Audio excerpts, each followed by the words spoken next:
ገጠመኝ ቁጥር የሌለው ገጠመኝ ይዤላችሁ መጥቻለሁ። በዚህ አጋጣሚ ግን በጣም ብዙ ሙሽሮች ነው የነበሩት። እዚህ እንደምታዩቸው 3 ሙሽሮች ወይም 6 ሰዎች በአጠገባችን እያለፉ አንድ ቻውን ፊቷን ዞር አድርጋ የምታየን እህታችን ሙሽራ ማለት ነው ታቀኛለች። እንደምታቀኝ ያስታውቃል። የተሞሸረችበት ቀን ስለሆነ ማናገር ከብዷት ነው። በጣም ብዙ ትምህርቴን የሚያዳምጡ ተማሪዎችን አግኝቻለሁ። ግን ከዛ ሁሉ የሚገርመው ነገር በ29 በክርስቶስ የልደት ቀን የተጋቡ ሙሽሮችን በመንገድ ላይ 10 ሙሽራ ቆጠርኩኝ። 20 ጥንድ ማለት 10 ጥንድ 20 ሙሽሮች ማለት ነው። በጣም ነው የገረመኝ። ደስ ነው የሚለው። ያውም እኔ ባለፍኩበት መንገድ ብቻ ነው። ታዲያ በዚህ መንገድ በሌላ አቅጣጫ ደግሞ የተጓዙ ብዙ ሙሽሮች እንደነበሩ ተስፋ አድርጋለሁ። ከልጆቼ ጋርና ከወንድሜ ጋር የነበረን ጉዞ በጣም ደስ የሚል ጉዞ ነበረ። እንደምታዩት ድምቅምቅ ብለው ልጆቼ አብረን ብዙ ነገር አይተናል። እዚህ ጋር ደግሞ ሌሎች 2 ሙሽሮችን ሲያልፉ ተመልከቱ። እነዚህም ሌላ ሙሽሮች ናቸው። በጣም ደስ ይላል። ሙሽርነት በልደት ቀን እንዴት ደስ የሚል አጋጣሚ ነው።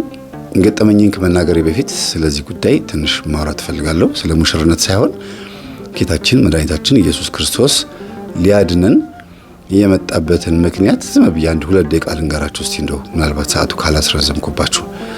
ይህች እህታችን ደግሞ የምታዩት እዚህ ጋር ትምህርትህን አዳምጣለሁ መምህርዬ፣ በጣም ደስ ብሎኛል ስላገኘሁ ብላ እናቷን አስተዋወቀችኝ።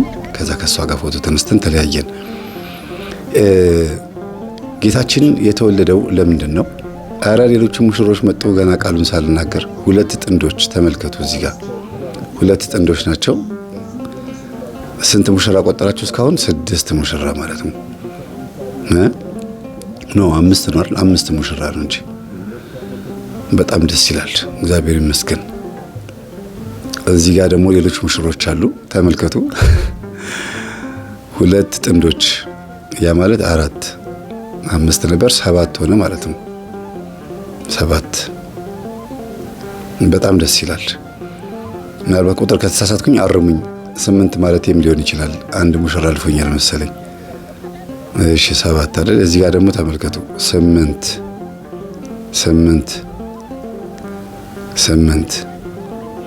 በጣም ደስ ይላል። እግዚአብሔር ይመስገን። እንደገና ደግሞ አሁንም ደግሞ 2 ጥንዶች ደግሞ እዚህ ጋር አሉ ተመልከቱ። ይኸው 2 ጥንዶች እዚህ ጋር የሚዘምሩለት አንድ ሙሽራ አለ። እንደገና ደግሞ ከጎኑ ሌላ ሙሽራ አለ ከኋላቸው። 10 ሞሉ። ትክክል ነኝ፣ ቁጥር አልተሳሳትኩም። 10 ሙሽራ። በጣም ይገርማል። እግዚአብሔር ይመስገን። እንግዲህ የልደት ቀን ዛሬ ያከበርነው ለምንድን ነው? ይሄ ሙሽራ ነው እንዴ እናንተ? ሳላየው አለፈኝ። የሆነ ቪዲዮ አልፎኛል መሰለኝ። ጌታችን መድኃኒታችን ኢየሱስ ክርስቶስ ሊወለድ የወረደው ወይም አስተርእዮ ወይም መገለጥ የሆነበት ትልቁ ምክንያት ምንድን ነው? በዘፍጥረት ምዕራፍ 1 ቁጥር 26 ላይ ሰውን በአምሳላችንና በምሳሌያችን በአርአያችን እንፍጠር ብሎ ስለተናገረ በአርአያው የፈጠረውን ሰው በቃሉ ልፍጠር ብሎ የተናገረውን በአካል ሊዋሃደው ስለመጣ ተወለደ እንላለን። ይህን ዮሐንስ አፈወርቅ ሊቁ በደንብ አድርጎ አብራርቶታል። ሌሎቹን ስነ ፍጥረታት በሙሉ እግዚአብሔርም አለ ይህ ይሁን አለ ይሁን አለ እያለ ነበር የሚያወራው። እዚህ ጋር ግን ስንመጣ የሰው ልጅ ሲፈጠር እግዚአብሔርም አለ ይልና ሰውን በአርአያ በምሳሌ አድርጌ ልፍጠር አለ። እንፍጠር ነው ያለው። ለዚያው መስቡት እንግዲህ አንዱ ምክንያት ይሄ ነው። ሰው የእግዚአብሔር አምሳል አርአያ ስለሆነ ያንን በቃል የተናገረውን በተግባር ከሰው ሊወለድ መጣ። በቅዱስ ገብርኤል ተመስሎ አልመጣም። በቅዱስ ሚካኤል ተመስሎ አልመጣም። ወይም ደግሞ በሌላ ፍጥረት ተመስሎ አልመጣም። በአርአያውና በምሳሌው በሰው ተመስሎ መምጣት ስለፈለገ ተወለደ እንላለን። ሁለተኛው ደግሞ እናታችን እመቤታችን ቅድስት ድንግል ማርያም ከጌታችን ከኢየሱስ ክርስቶስ ጋር እንግዲህ ያላት ትልቁ ግንኙነት እናትነት ነው አይደለም? እንግዲህ ሁለተኛ ልደቱ በእመቤታችን ተገልጧል። ሁለተኛ ልደቱ በእመቤታችን ተገልጧል ስንል የመጀመሪያ ልደቱ አይታወቅም ነበር ማለት ነው። ምናልባትም ሲጠመቅ አይታችሁ ከሆነ የምወደውና የምወልደው ልጄ ይህ ነው እሱን ስሙት ብሎ ቃል ከሰማይ ሲናገር ሰማሁ ብሎ መጥምቁ ዮሐንስ ተናግሯል። እና በዚህ መካከል ደግሞ እግዚአብሔር አብ፣ እግዚአብሔር ወልድ፣ እግዚአብሔር መንፈስ ቅዱስ ተገልጠው ታይተዋል። እግዚአብሔር አብ በድምፅ፣ እግዚአብሔር ወልድ በአካል፣ እግዚአብሔር መንፈስ ቅዱስ በርግብ ተገልጠዋል። አብ በልብነት ስለሚታወቅ በድምፅ ብቻ አናግሯል። ሐሳብ ስለሆነ አብ ማለት ነው። ኢየሱስ ክርስቶስ ወይም ወልድ ደግሞ ቃል ነው። ሐሳብ ወደ ቃልነት ይቀየራል፣ ቃል ደግሞ ወደ መገለጥ ይቀየራል ማለት ነው። ይቀየራል ስል መቼም መለወጥ ውላጤ ኖሮት ሳይሆን ይገለጣል ማለት ነው። ምን ማለት ነው? በራሱ በተለየ አካሉ ይኖር የነበረው ያ መለኮታዊ አካል ሰው ሆኖ ተወለደ ማለታችን ነው። ይህ እንግዲህ የመጀመሪያ ልደቱ እንዲታወቅ በሁለተኛ ልደቱ በእመቤታችን በቅድስት ድንግል ማርያም ማኅፀን መጋቢት 29 ቀን አድሮ ከዛ ታኅሳስ 29 ቀን እንዲወለድ ምክንያት ሆነ ማለት ነው። እንግዲህ ለካህኑ ዘካርያስ ጥምጥማቸው እንዴት ይገርማል! ይሄ እናንተ በጣም የሚገርም ነው። በጣም ትልቅ ነው። እንዴት ቻሉት ሸክሙን? ይቅርታ እያቋረጥኩ ተናገርኩኝ። ታኅሳስ 29 እንዲከበር ምክንያት የሆነበትን ነገር ትንሽ ልንገራችሁና እንግዲህ ታኅሳስ 29 የሆነበት ምክንያት ለካህኑ ዘካርያስ በተነገረው ቃል መሰረት ነው። በሰባተኛው ወር ቅዱስ ገብርኤል ወደ ዘካርያስ መጥቶ አበሰረው ይላል። ከዛ ሰባተኛው ወር ማለት እንግዲህ መጋቢት ወር ነው በአይሁዳውያን የቀን አቆጣጠር። ያ ደግሞ በዘካርያስ የብስራት ቀን የጌታችን የልደት ቀን ታወቀ ማለት ነው። ታኅሳስ 29 እንዲሆን ምክንያት የሆነው ሰባተኛው ወር በእኛ ስትመጡ ደግሞ ስትደምሩት መስከረም ወር ላይ ያርፋል። ጥቅምት ወር ላይ ኦልሬዲ መስከረም ጨርሰው ጥቅምት ወር ላይ ያርፋል ማለት ነው። ከዛ ከስድስተኛው ወር በኋላ ደግሞ ይላል ወደ ድንግል ማርያም መጣ ይላል። ስድስተኛው ወር ደግሞ መጋቢት 29 ቀን የተበሰረበት ቀን ነው። ከመጋቢት 29 ቀን ደግሞ 9 ወር ስትቆጥሩ ታኅሳስ 29 ያርፋል ማለት ነው። ባጭሩ ነው። በሌላ ጊዜ በሰፊው እመጣበታለሁ። ስለዚህ ታኅሳስ 29 እንዲከበር ምክንያት የሆነው ይሄ ነው። እናም የገና የቀኑ አከባበር ደግሞ ትልቁ ጉዳይ በጣም ደስ የሚለው ጌታችን በመወለዱ ምክንያት ነውና አንዱ የተወለደበት ምክንያት ያልኳችሁ ይሄ አርአያውና ምሳሌ ሆኖ ጌታችን መድኃኒታችን ኢየሱስ ክርስቶስ ሰውን ወዶ የመጥቶ የተወለደበትን ቀን በማክበር ነው። ሌላው ሰይጣን በጣም ተንኮለኛ ነው። በእባብ ገላ ላይ ተደብቆ መጥቶ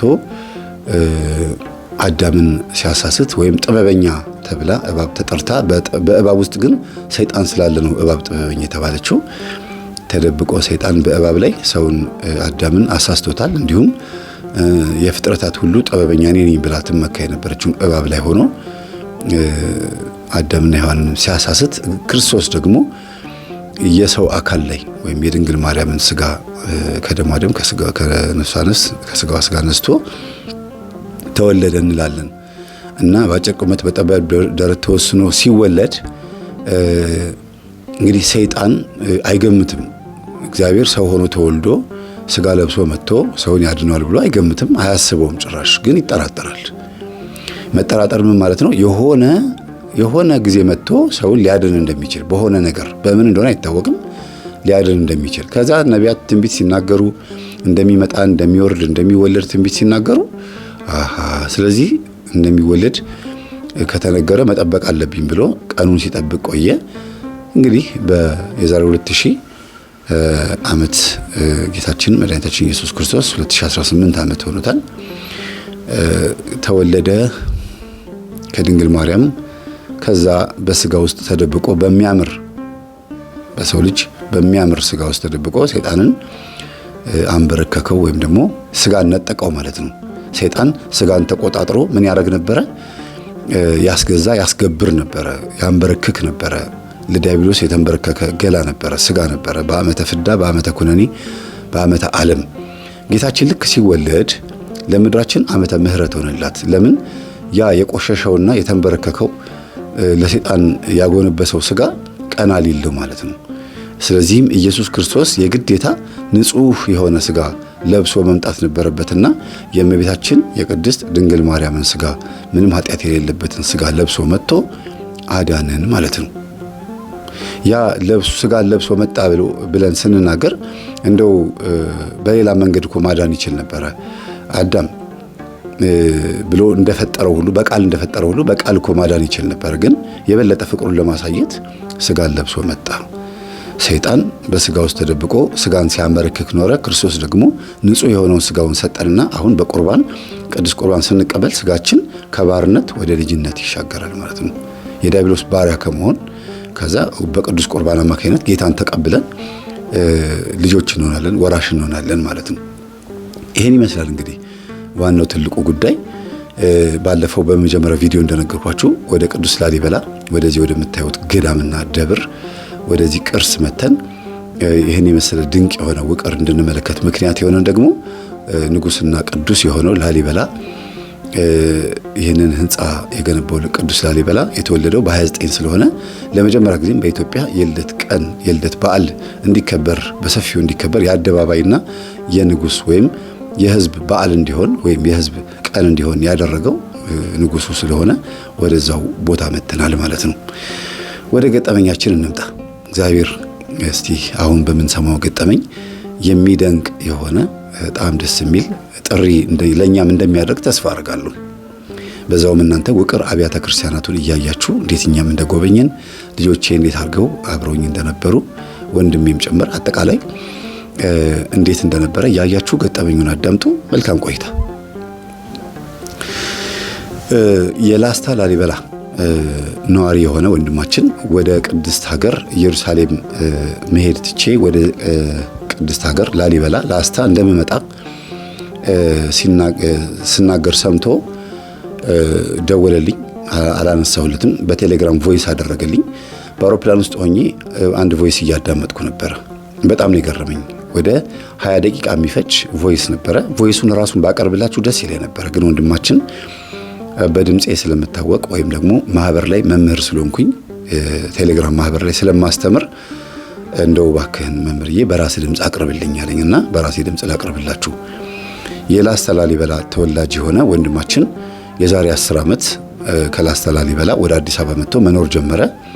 በወቅቱ ቆምጬ ተብለው አዲስ አበባ ላይ ከሚጠሩት የጎጃም ወንድምና እህቶቻችን አጭር ቆምጣ ለብሰው ፎጣ አድርገው በታታሪነታቸው የሚታወቁ ሊስትሮች ጋር በመተባበር እነሱም ታታሪ ሆነው ስራ ለምደው እቃ በመሸከም ውሃ በማመላለስ ግንብ በመገንባት እንዲሁም በተለያየ አይነት የጉልበት ስራና የተለያየ አይነት ሙያዎቻቸውን በማሳደር እዚህ አዲስ አበባ ላይ ስራ ከሚሰሩ ወንድሞች ጋር አብሮ ይቀላቀላል እና የዛሬ 10 ዓመት ለአዲስ አበባ ብርቅ ነው ይሄ ሰው። አዲስ አበባ ላይ ያውቃትም አይደለም። አዲስ አበባ ራሷን ላስታ ላሊበላ ከተማዋን ራሱ የሚያውቋት አይመስለኝም።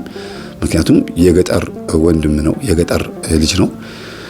ገጠር ውስጥ ይኖር የነበረ ሰው ቀጥታ አስቡት እንግዲህ አዲስ አበባ ሲመጣ ለምሳሌ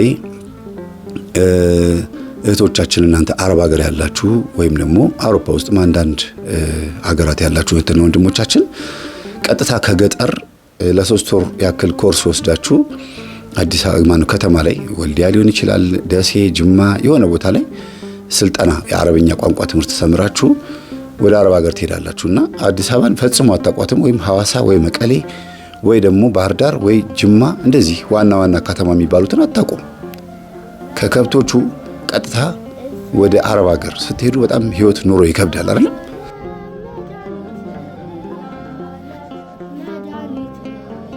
ይሄም ሰው ልክ እንደዛ ነው የሆነው። በጣም ነው የከበደው ኑሮ።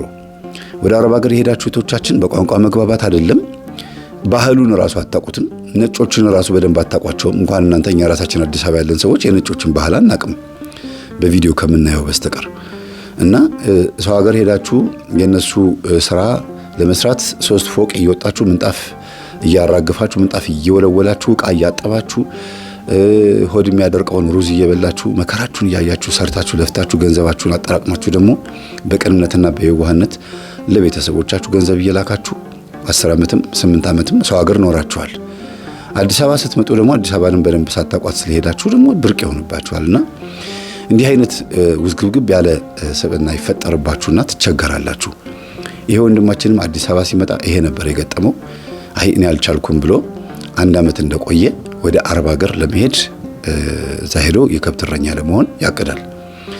እሺ ይልና ይስማማል። በስደት በምን ይሄዳል? በስደት በበረሃ የተለያዩ ሀገራትን አቋርጦ ሽንቱን እየጠጣ መከራውን አይቶ ማለት ነው። ሽንቱን በሃይላንድ ይዞ እየሄደ ውሃ ካጣውኝ ሽንቴን እጠጣለሁ እያለ እባብም ነድፎት ነበረ። መከራውን አይቶ በ1 ዓመት ውስጥ ሊቢያ ገባ። ከዛ ከሊቢያ ደግሞ እንደገና ተሻግሮ ጣሊያን ገባ። እንዴት እያለ እንደገባ ያውቀውም ብቻ ጣሊያን ገብቶ በ5 ዓመት ውስጥ ጣሊያን ውስጥ ምርጥ ነጋዴ ሆነ። በጣም ታታሪ ነው፣ ጎበዝ ነው። ኢትዮጵያ በተለይ አዲስ አበባ ያሉት ጉራጌዎች ጓደኞቹን አብረውት የሚያድሩ ስለነበሩ 5 ሳንቲምና 10 ሳንቲምን የማይንቁ ምላጭና መርፌ ሸጠው ሀብታም መሆን መቻል እንደሚቻል ያሳዩ ጎበዝን ታታሪ ብሔሮች ስለሆኑ ከነዚህ ወንድሞች በጣም የሚገርም ትምህርት ተምሯል። እንደገና ደግሞ የትግራይ ተወላጅ የሆኑ ወደዚህ ወደ ማን ኪዳነ ምህረት መሰለኝ ጃቲ ኪዳነ ምህረት ታቋታላችሁ፣ ወደ አቃቂ ቃሊቲ መስመር መሰለኝ። እዛ አካባቢ ላይ ደግሞ ትንሽ ስራ ሰርቷል ከሆኑ የትግራይ ክልል ተወላጆች ጋር የገራጅ ውስጥ በመስራት። በነገራችን ላይ የትግራይ ክልል ተወላጆች በገራጅ በሆቴል እና በንግድ በጣም ጎበዝ ናቸው። ቤተሰቦቻቸውን ይወዳሉ። ጉራጌና ትግሬ ቤተሰቡን በጣም ይወዳል ይባላል። ይሄ ምናልባት ከተሳሳትኩኝ አርሙኝ። ብሔር የምጠቅሰው መልካም የሆነ ሐሳብ ስለማነሳ ነው። ቤተሰብ ዘመዳማቾች ሆነው ቤት ውስጥ መኖር ይወዳሉ። በጣም ጎበዝ ናቸው በጉልበት ስራም ሆነ በንግድ ስራ። ይሄ እንዴት ነው በግራሶ በነዳጅ በምናምን በተለያየ ነገር ተጨመላልቀው በቱታ ለብሰው መኪናን የሚያክል ነገር አንቀሳቅሰው ሞተር አውርደው ሰርተው ሆቴልም ከሆነ ልክ እንደዛው የሚገራርሙ ትልልቅ ሆቴል ሰርተው መኖርና ማኖር ይችሉበታል ይባላል። ከነዚህም ጋር አብሮ ሰርቷል። ጥበቃ ሆኖ እንጨት ፈላጭ ሆኖ ያልሰራው ነገር የለምና ጎበዝ እንደዚህ ስኬታማ የሆንከው በማን ነው ስለው መምህርዬ ይሄን ነገር ሳትናገር በፍጹም እንዳትተዋለኝ ፕሊስ ባክህን። እኔ ከጉራጌዎችና ከትግሬዎች በጣም ብዙ ነገር ተምሬያለሁ። ከዛ ከተማርኩት ውስጥ አንዱ ግን ትናንሽ ሳንቲሞችን እንዳልንቅ ከትናንሽ ሳንቲሞች ተነስቼ ሀብታም መሆን እንደሚቻል አሳይተውኛል። እና ውጭ ሀገር ሄጄ ጣሊያን ሄጄ ሱቅ በደረቴ መሸጥ ጀመርኩ አለ። በቃ አንዳንድ ትናንሽ የሆኑ ነገሮችን መስራት ጀመርኩኝ። ጎበዝ ሆንኩኝ። በጣም ታታሪ ሆንኩኝ። በጣም በሚገርም ሁኔታ ከባድ ካፒታል ነው ያለው አሁን። እንዴ አስቡት ውድ የሆኑ መኪናዎችን እስቲ እናንተ ጥቀሱ እስቲ። ውድ የሆነ መኪና የሚነዳ ሰው ሆኗል አሁን ጣሊያን ውስጥ። ውድ የሚባሉ መኪናዎችን ቴስላ ምናምን የምትሏቸው መኪናዎችን እስከ መንዳት የደረሰ ሰው ነው። ሌሎችንም ጭምር ማለት ነው። ምንድን ነው በአንድ ጊዜ እንደዚህ ከፍ ያደረገ? ምናልባት የተጠቀምካት የሆነች ድግምት ምናምን የሀብት ምናምን አለ ስለው በፍጹም የለም አለኝ። እንዴት አልኩት። በቃ በፍጹም አልወድም። በቤተሰባችን በዘራችን ራሱ እዛ ላስተላልበላ ውስጥ ሆነን አባቴ ሁልጊዜ አንደኛ የሰው ሀቅ እንዳትነካ እንዳትበላ ይለኛል። ሁለተኛ ነገር ደግሞ በአስማትና በድግምት የሰበሰብከው ገንዘብ አንተንም ልጆችህንም ቤተሰብህንም በዙሪያ ያሉትን ይዞ ነው የሚጠፋው። ለጊዜው ሀብታም ልትሆን ትችላለህ፣ ግን ከሆነ ጊዜ በኋላ ትጎዳለህና እባክህን እንዳታደርገው ይለኝ ነበረ አባቴና እኔ በጣም ነው የምፈራው አለ።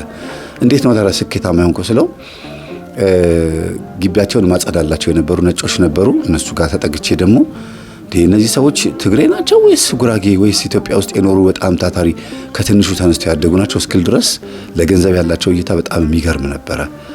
እና ይመክሩኛል፣ ያስተምሩኛል። ቋንቋ የሚያስተማሩኝ እነሱ ናቸው። ከነሱ ጋር ሆኜ ልጃቸው ወደደችኝ። ከዛ በኋላ እንዴት መስራት እንዳለብኝ እነሱ ሲያስተምሩኝ አይታ ዝም በብላ ታስተውል ነበር። በቤቷ መስኮት በኩል ሆና ጮክ እያልኩኝ በጣሊያንኛ ቋንቋ ሱቅ በደረቴ ሲሸጥ ትስቅ ነበረ። ቋንቋዬ ያስቃት ነበራል።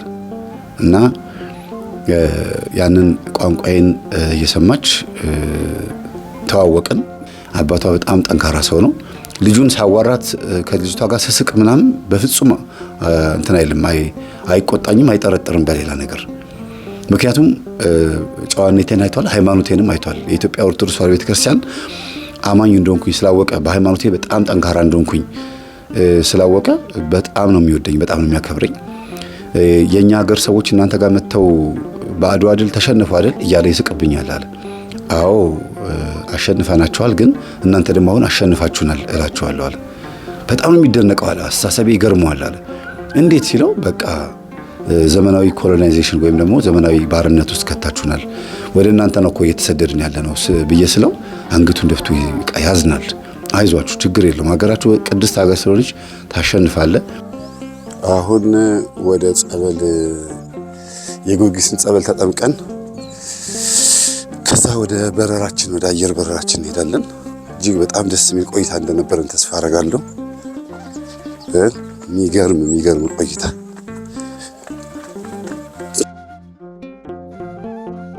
እንዴት ነበር? አሪፍ ነው አይደል?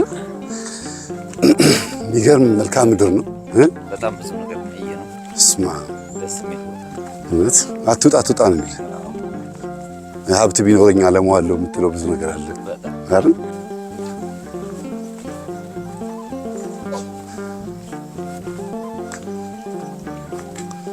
ይመስለኛል ራሱ ቅዱስ ላሊበላ ይሄንን ቦታ አይቶት እንደዚህ ይሄ ድንጋይ ይሄ አፈር እንደዚህ ባረገው እንደዚህ ቢሆን እያለ ያቅድ ነበር ማለት ነው። ይሄ ድሬኔጅ ነው እንትን ነው ማስወገጃ ፍሳሽ ማስወገጃ እኮ ነው። የውሃ ዝናብ፣ ጎርፍ ምናምን በክረምት ጊዜ ከእንትኑ የሚመጣውን ከቤተ ጊዮርጊስ የሚመጣውን ቆሻሻ ማስወገጃ ነው። ጎርፍ ውሃ እንዳይሞላ ማለት ነው እዛ ውስጥ። ከልጄ ጋር ዘና ብለን ልንወጣ ነው ከኛ ጋር ትመጣለህ ምናምን ብሎ አንድ ቀን ጋበዘኛል። እሺ ብዬ መጣሁ። በጣም የተደናገጥኩት አለ። ከዛ አብረን ተዝናናን። የመጀመሪያ ጊዜ ሌክዠሪ የሆነ ሆቴል ላይ መዝናናት፣ በጣም ትልልቅ የሆኑ ቦታዎች መሄድ መዝናናት ምን እንደሆነ በእነሱ ነው ያወቅኩት። ልጅቷ በጣም ወደደችኝ። አባትየው መጠጥ ይወዳል። መጠጥ ይጠጣል። በእርግጥ ጎበዝ ነው፣ ራሱ ይጠብቃል፣ ግን መጠጥ ይወዳል። እና የዛን ቀን በጣም ልጄና ረዳት ያሉ ብሎ ራሱን ሪላክስ ሲያደርግ ሰክሮ ስለነበረ ተሸክመነው ወስደን አልጋ ላይ ያስተኛ ነው። ከዛ ልም ያለ እንቅልፍ ወሰደው። እኔና እሷ እየጨፈርን እየተዝናናን የዛን ቀን አብረን አደርን አለ። ከዛ በጣም ስለወደደችኝ አባቴን አሳምነዋለሁ ከአንተ መውለድ እፈልጋለሁ ስትለኝ በጣም ነው ያዘንኩት። በተክሊል ማግባት ነበር የምፈልገው አለ። ድንግል ነበርኩ አለ። አስቡት። በጣም አዘንኩኝ። በቃ በተክሊል ባገባ እያልኩኝ ምን የነበርኩ ሰው ነበርኩኝ። ግን ይሁን ችግር የለውም ብዬ ስነግራት አዘነች። እንደዚህም ሆኖ በቁርባን መጋባት አለብን ምናምን አለች። ትምህርቱን አስተምሯት የኢትዮጵያን ኦርቶዶክስ ቤተክርስቲያን ትምህርት አስተምሯት ፍቅረኛውና ጮኛ ሆነች። ቁርባን ምናምን ተክሊል የምትለው ነገር ተወውና በሀገራችን ወግ ማድረግ እድራሃለሁ ችግር የለውም ግን ሀገር ስትሄድ በራስህ ባህል ታገባታለህ ብሎ አባቷ ፈቀደልኝ። ከዛ በኋላ እጅግ የሚገርም ታታሪ ሆኜ ያጠራቀምኩትን ገንዘብ ሲያየው አንተንማ ሀብቴን ነው የማወርስህ ብሎ እናት የለችም። በነገራችን ላይ የልጅቷ እናት የለችም። አካባቷ ጋር ነው የምታድገው እና በጣም ቆንጆ የጣሊያን ውብ ሞዴል ነበረች። እኔ ደግሞ የላስታ ላሊበላ በጣም ቆንጆ ነበርኩኝ አለ። በእርግጥም መልኩ በጣም የሚገርም ልጅ ነው። ባሳያችሁ ደስ ይለኝ ነበረ። የወንድ ሰልካካ ታውቃላችሁ? ደስ የሚል ወደ ማን ይጠጋል መሰላችሁ? ወደ አዶናይ መልኩ ወደ አዶናይ ይጠጋል። አዶናይ ቆንጆ ልጅ ነው አይደል? ወደዛ ይጠጋልና አሪፍ ልጅ ነው። ክልስ ነገር ሆነ። ልክ እዛ ሀገር መኖር ሲጀምር መልኩ እየቀላ መጣ ልጁ። አንዳንድ ጠቆርቆር የምትሉ ሰዎች ፊታችሁ ማለት ነው ትክክለኛ ከለራችሁ ወደ ብብትና ወደ ደረታችሁ አካባቢ ላይ ያለው መልካችሁ ትክክለኛ የሚባለው እስቲ ገለጥ አድርጋችሁ የራሳችሁን ደረታችሁን እሱ አካባቢ ላይ ቀይ ከሆናችሁ እሱ ነው ትክክለኛ መልካችሁና ወደ በረዶ ሀገር ወደ ቀዝቃዛ ወደ ሆነ ሀገር የሙቀት ዲግሪው ከዜሮ በታች የወረደበት ሀገር ላይ የምትኖሩ ኢትዮጵያውያን በዚህ ምናልባት ምሳሌ ልትሆኑ ትችላላችሁ። ኢትዮጵያ ስትኖሩ በጣም ጠቆርቆር ብላችሁ ከነበረ እዛ ስትሄዱ ደግሞ ቃላ ትላላችሁ። እኔ ለምሳሌ እንደምታዩት ወደዛ ሀገር ብሄድ ቀይ እንደመሆን ተስፋ አደርጋለሁ። እና ይሄ ልጅ ጣሊያን ሀገር 5 ዓመት ምናምን ሲቀመጥ በጣም ነው ቀይ የሆነው እና አይመስልም፣ አበሻም አይመስልም ስታዩት። ኢትዮጵያዊ ነኝ ብሎ ሲናገር ራሱ ይገርማቸዋል። እና ሀብቱን ወረሰ። አሁን ወደ ዋና ቁም ነገር ልምጣ። አባትየውም በቆም እያለ ሀብቴን በሙሉ ላንቺና ለባልሽ ነው ማወርሰው። አሁን ጎበዝ የሚያስተዳድርሽ ሰው፣ ጠንካራ ታታሪ የሆነ ሰው አግኝተሻል፣ ኢትዮጵያኖች አሁንም አሸንፈውናል ብሎ ቀለደባት። እና ምን ማለት ነው ብላ ስትጠይቀው ራሱ ይንገርሽ ኢትዮጵያኖች ማን እንደሆኑ ራሱ ይንገርሽ አላት። አድዋ ምን እንደሆነ በደንብ አድርጎ ሲያብራራ ነው ኢትዮጵያ ሄጄን መኖር የምፈልገው አለች። እውነትሽን ነው? አዎ ኢትዮጵያ ሄጄን መኖር የምፈልገው አለ። ከዚህ በኋላ አብረን መኖር የለብንም ኢትዮጵያ ሄደን እንድንኖር ካልፈቀድክልኝ አለችው። በጣም ተደናገጠ። አባትየውን ሲያማክረው ሂዱ ችግር የለውም ደስ ይለኛል፣ ጀግና ሀገር ነው የምትሄጂው እንጂ ሌላ ምን ትሄጃለሽ አላት። እና በጣም የተማረ ሰው ስለሆነ አይንቅም። ይሄ ገና ለገና በእርግጥ ጣሊያኖች ዘረኞች ናቸው ይባላል። ይሄ ሰው ግን በጣም የተማረ ማቹርድ የሆነ ሰው ነው። እና ወደ ኢትዮጵያ መጀመሪያ አምጥቼሽ ጥምቀታችንን፣ ትንሳኤያችንን፣ ሁሉ ነገራችንን አስጎበኝሻለሁ ሲላት ባክህ ካንተ ቀድሜ ዩቲዩብ ላይ ቲክቶክ ላይ ገብቼ ሁሉ ነገር አይቻለሁ፣ ኢትዮጵያን ካልቸር ብዬ ገብቼ ሁሉ ነገር አይቻለሁ አለችው። እና ጥምቀት ስትመጣ አዲስ አልሆነችም። ይዟት መጣ። በአመቱ በተነጋገሩ ልጁ በተወለደ በአመቱ ይዟት መጣ። ጥምቀት እዚህ ኢትዮጵያ አብራ ከበረች። እና የዛን ጊዜ ነው እንግዲህ ትምህርቴን ያወቀው ይሄ ልጅ። ኢትዮጵያ ሲመጣ ያረፈባቸው ሰዎች የሆቴሉ ሰዎች ማለት ነው የኔ ትምህርት የሚከታተሉ ነበሩ። እና ድሮ የሚያውቃቸውን አብረውት ይሸቅሉ የነበሩትን አብረውት ይሰሩ የነበሩትን ቤት ያከራዩት የነበሩትን ከዛም አልፎ ጫማ እያዋሱት ካልሲ ሁሉ ተውሶ አመት ባሉ የዋለባቸው ጓደኞቹን ባለውለታዎቹን አረሳቸውም። እና መጥቶ በመኪና ሲያዩት ማን ነበር ካንተ መልክ አዲስ አልሆነብኝም ነው። ኧረ እባካችሁ እኔ ጓደኛችሁ ገሌ ነኝ የዛሬ ስንት አመት እንደዚህ እንዴ ማለት ምንድነው ነገሩ? የሆነ ድግም ታሰራ እንዴ ምናምን። የአበሻ መቼም እንደዚህ ነው የሚለው አይደለም። ያ በርግጥ ያስጠረጥራል። ምክንያቱም 90% እንደዛ ከሆነ ሌላ ልትሉ አትችሉም። እና በጣም ተደናገጡ። ታሪኩን ነገራቸው። ልክ እኔ ለእናንተ እንደነገርኳችሁ ነገራቸው። ሚስቱንና ልጆቹን አምጥቶ አስተዋወቃቸው። ከዛ ለእያንዳንዳቸው 100 ሺህ ብር ሰጣቸውና ህይወታቸው እንዲቀየር ማለት ነው። በእርግጥ አስቦበት ነው የመጣው። ብዙ ዶላር ተሸክሞ ነው የመጣው። ለጓደኞቹ 100 ሺህ ብር ሰጥተው አስለቅሷቸው አዝነው በመጠጥ ውስጥም ከእጅ ወዳፍ የሆነ ኑሮ እየኖሩ ነበረ።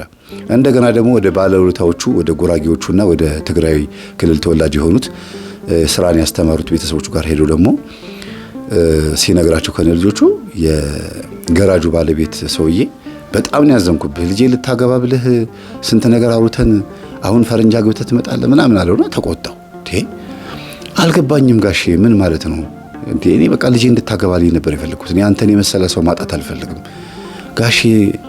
ባለቤትዎት እኮ አትወደኝም ነበረ፣ በዛ ላይ ደግሞ ችግር ነበረ። ባለቤቴማ ማትወድ የነበረው መጀመሪያም ልጅሽን ለልጄ ተብላ ስለነበረ ነው። በቃ ይሄ ልጅ ቃሌን ሊያስፈርስብኝ ነው ብላ ፈርታ ነው።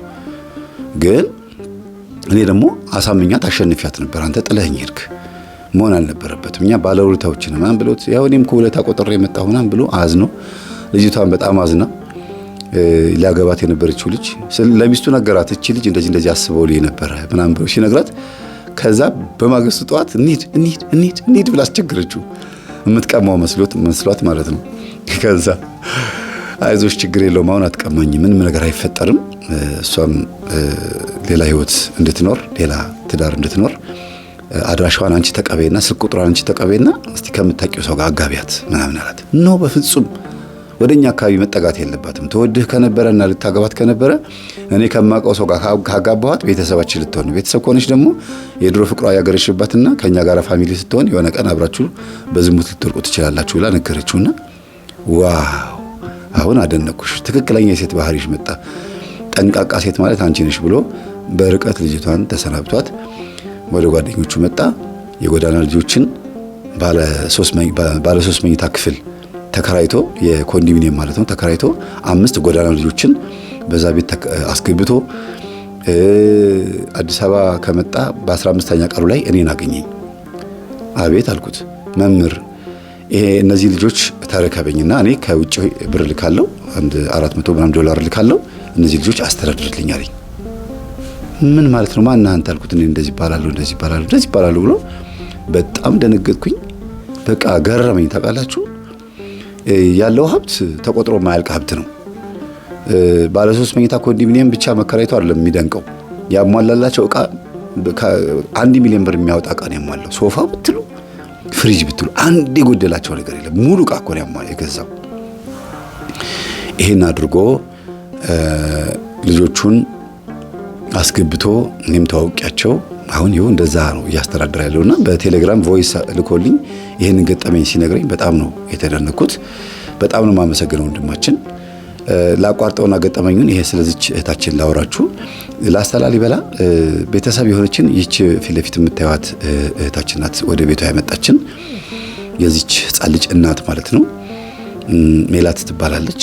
ሜላት ማለት ሐር ማለት ነው። ሐር ደግሞ ጠንካራ ነው። ጨርቁ ቢጎትቱት አይበጠስም፣ በቀላሉ አይቀደድም። በጣም ውድ የሆነ ጨርቅ ነው። ነገስታትና የቤተ ክርስቲያን መጋረጃ ብቻ ሲፈለግ ነው የሚለብሱት ልብሱን እንጂ ማንም ተራሱ አይለብሰውም። ባለሀብት ባለጸጎችና ነገስታት ነው የሚለብሱት። ስለዚህ እህታችንም ልክ እንደዛው እንደ ሀር እንደ ስሟ እጅግ በጣም ጠንካራ እህት ነች ሜላት። ማር ጋበዘችን፣ ኦሪጂናል የሆነው ማር ጋበዘችን። እስቲ ከእህታችን ጋር የተወሰነ ቆይታን ቆይና እንመለሳለን ወደ ገጠመኙ። ሰላም እግዚአብሔር ቤተሰቦች፣ አሁን ያለነው ላሊበላ ላስታ ከተማ ላይ መተን ለመጀመሪያ ጊዜ የገባንበት እንግዳችን ቤት ነው የመጣ ነው። ኑ ቤቴ አብረን እንብላ እንጠጣ፣ አመት በዓል ልጋብዛችሁ ብላን ጠርታን እኛም ምሳ በልተን ከልጆቼ ጋራ ከወንድሜ ጋራ በጣም ደስ ብሎን ነው ያሳለፍነው ፕሮግራማችንን። እግዚአብሔር ይስጥልን በሏት። እህታችን ምናልባት ከየትም ከውጭም ሀገር ከኢትዮጵያም ከአዲስ አበባ በአጠቃላይ ወደ ላሊበላ ስትመጡ ቱር ጋይድ የምትፈልጉ ከሆነ እህታችን አለች። በጣም ጎበዝ ናት፣ ብዙ ነገር ታውቃለች። ስልኳን ምናልባት አስፈላጊነቱ ልሰጣችሁ እችላለሁ። ግን አሁን በአፍራ ይገባ መስቀል ቅድም እንደነገርኳችሁ አፍራ ይገባ መስቀል ፈውሷታል እህታችንን። ታማ ነበረ። መስቀሉ ደግሞ አፍራ ይገባ የተባለው ሳይፈውስ አይገባም፣ ሰዎችን ሳያድን አይገባም ማለት ነው ብለውናል አባቶችና አያፍርም፣ ይፈውሳል። እምቢ ያለው አይባልም መስቀሉ እና ሁሉንም ያስለፈልፋል። ሁሉንም ሰዎች ካለባቸው ችግር ያስወግዳል ይባላል። ከዛ ውስጥ አንዷ እህታችን ነችና ትነግረናለች። እስቲ እንዴት ነበር የታመምሽው? ከዛ እንዴት ነው የተፈወስሽው? እኔ የሆነ ሰዓት ላይ በጣም ከሚባለው በላይ ትንሽ የጭንቀት ህመም አጋጥሞኝ ነበረ። እናም በዛን አጋጣሚ ብዙ ጸበል ተጠምቄያለሁ። በቃ ያው ከዛ ለመዳን የተለያዩ ቦታዎችም ሄጄ እዚሁ አካባቢ ባሉት ተጠምቄያለሁ። ግን ነገር ግን በመጨረሻ ሰዓት የአፍራ ይገባው መስቀል ድህነት አድርጎልኛል፣ እግዚአብሔር ይመስገን።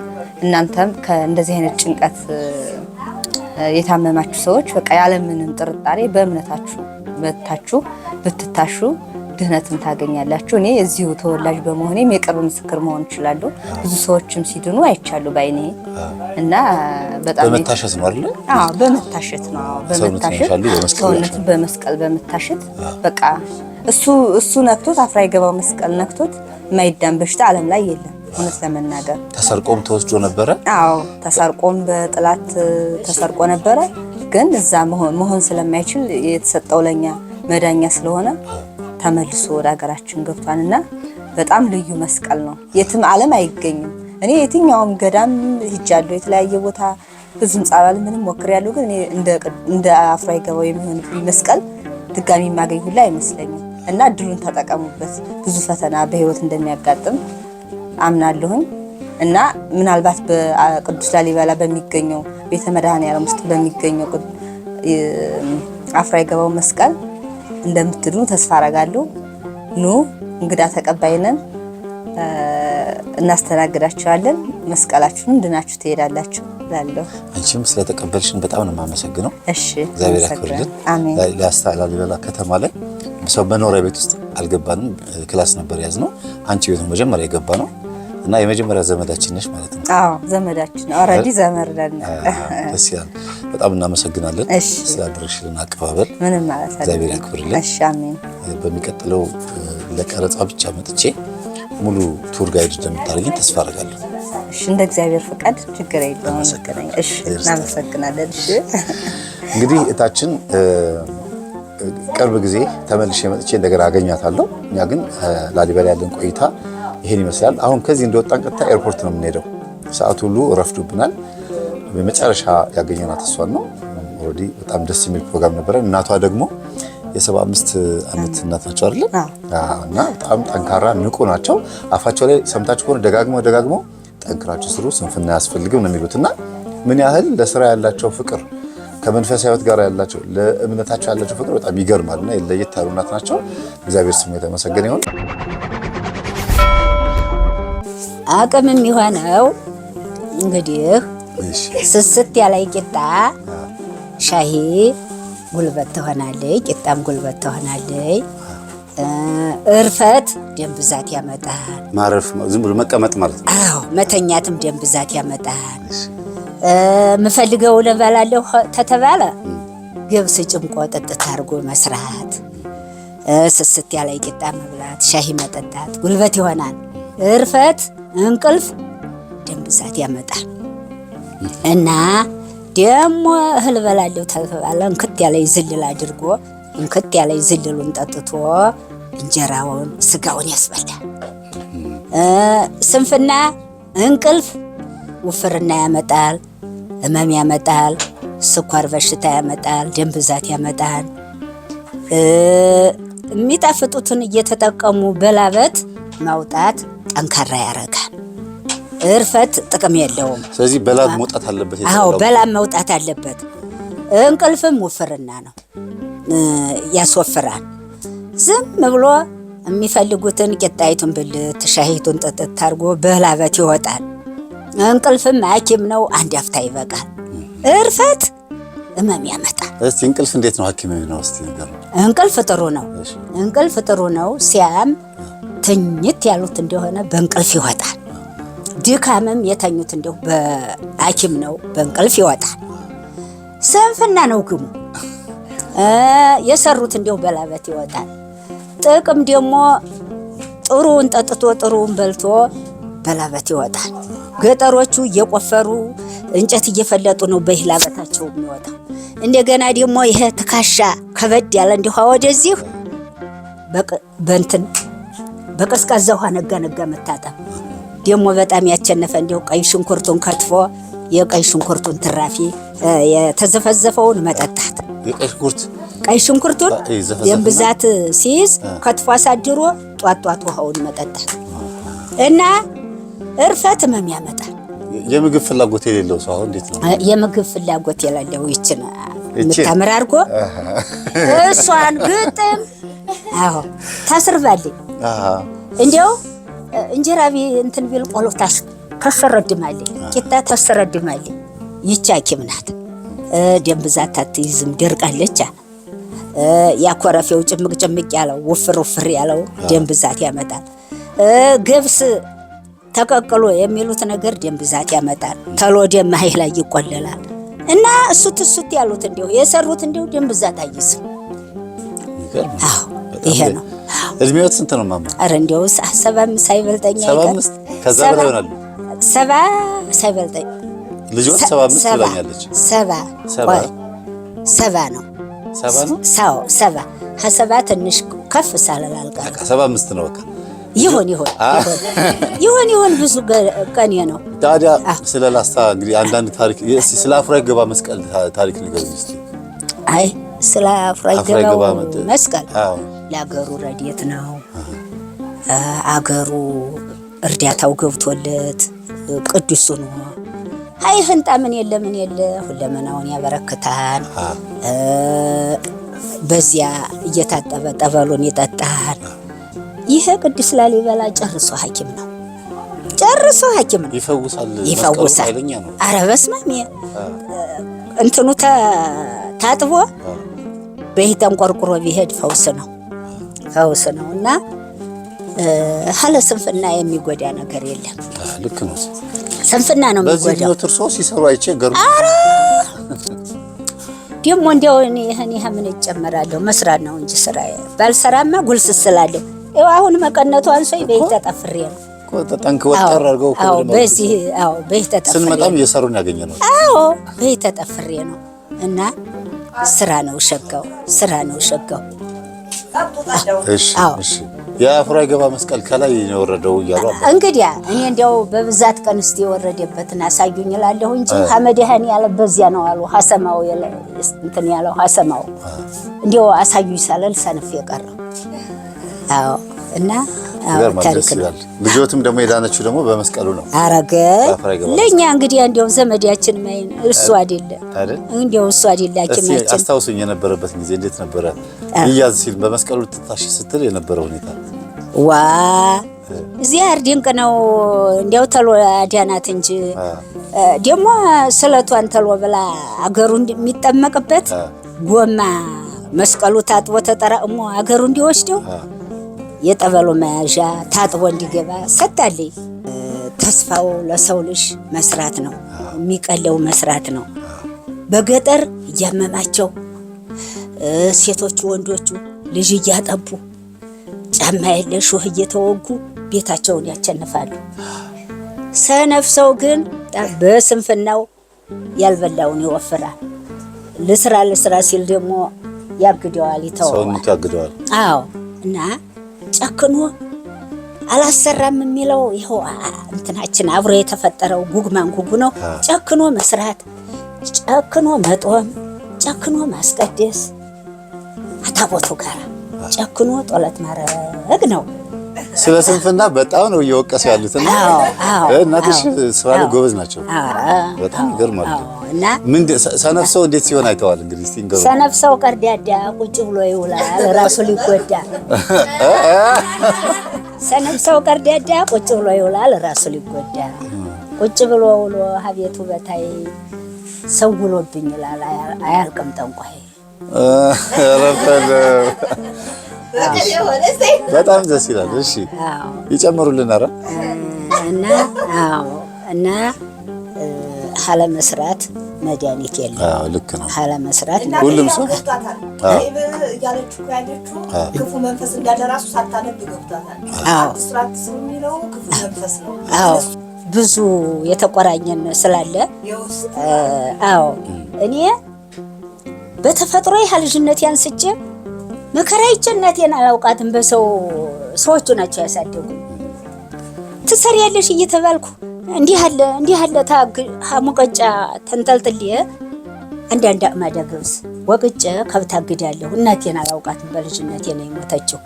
በዚያ ጠንክሬ ነው የቀረሁት። እና አሁን ምንድነው ራስዎትን በጥረት ነው ያደጉት ማለት ነው? እንዲያው ራሴ በራሴ መከራዬን አይቼ ነው ያደግኩት። እና አሁን ደግሞ መድኃኒቱ መስራት መድኃኒቱ አልችልም ማለት ነው። ቅድም እንዳላችሁት ያ ሰውዬ ክፋቱን እንዲታወቀው ማስታወቅ ነው እንጂ እንዲታወቀው ነው። መበደል የለም። ጌታ ቢቆጣ ማር ይዞ ሀደጁ ነው መልሶ ሀዚያው ነው። ግን እንዲታወቀው እና እንግዲህ ራሱ እየተቸገሩ ሰው ሲበድል አሆዳ አይወጣም። እየታዘነ ነው ለዚያ ሰውዬ አወ የሚባለው። እና ለባህሪ ቢከፋ እዚህ አይደል ለእንግዲህ አግደው ብሎ መጠንቀቅ። ከዚህ በኋላ ፈተና እንዳይሆንብን ለእንግዲህ አግደው ብሎ ጥሩ መስራት፣ መንቀሳቀስ፣ ስንፍናን መተው፣ ሀበተስኪያ ጋር መታገል። እንዲያው ሁለመናውን ያመኛል ለሰው አልናገርም። ገጠር ሁኜ መድኃኔዓለም በህልሜ ይታየኛል። አድሞ እዚያ ገጠሩ ተኝቼ ይታየኛል። አንተ ጌታዬ ለሰው ሳላወጋው መጥቼ ባይን ያየውህ በገጠር ነው የተወለድኩት። አንተ መድኃኔዓለም እያልኩኝ ሀጓራው መጥቼ ሀጓራው ልጅ አገኘሁ ቅዱስ ላሊበላ።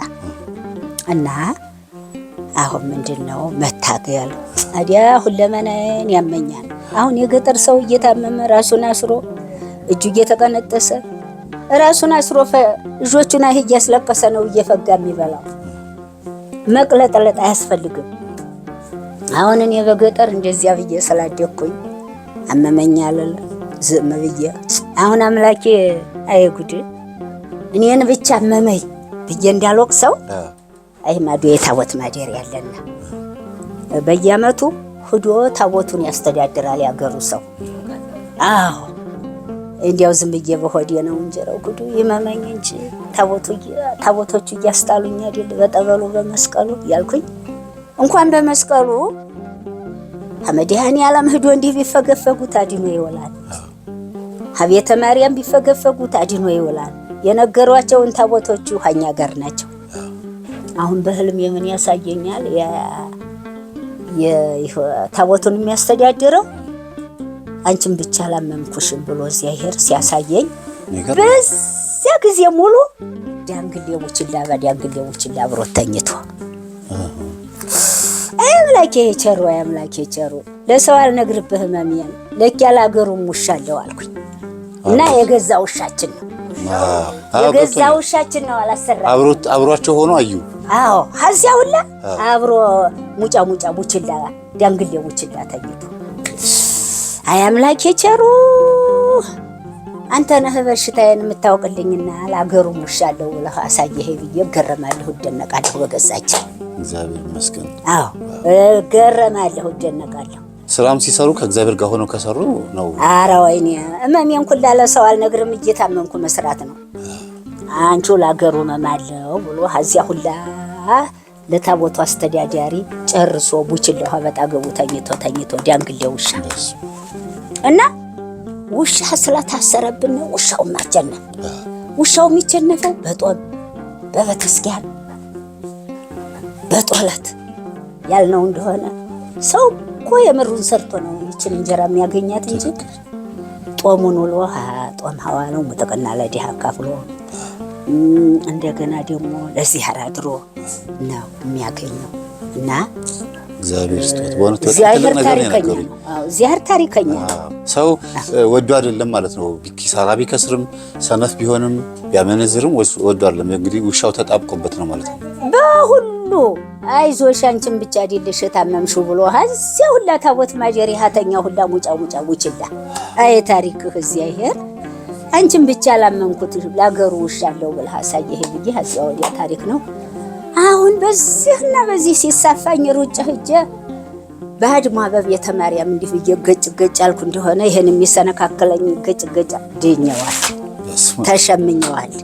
ደስ ይላል። አዎ ሰው ሁላ መስቀሉ ይታገላል።